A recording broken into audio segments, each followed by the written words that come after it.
How to make bebop lines using cats in 2 easy steps. Step 1. Take any chord that you like and play it as an arpeggio. Yep, you heard. Take any chord that comes to mind and just play the notes one after the other. Our randomly selected chord today will be a D minor 7.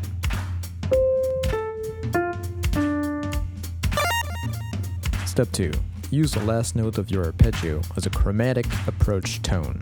A chromatic approach tone, or CAT, is simply a note that is a semitone away from a chord tone.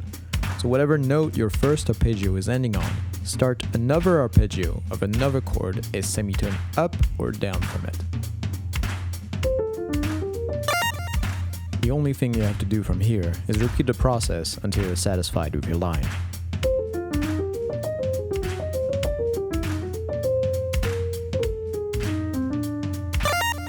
If you find yourself working with fixed chord progression, look for notes that shift a semitone up or down as chord changes and use them as cats. If there are none or no good ones, move a note or make one up. I promise, as long as it sounds cool, nobody will care. Thank you for following this tutorial, and now, let's make something cool with it.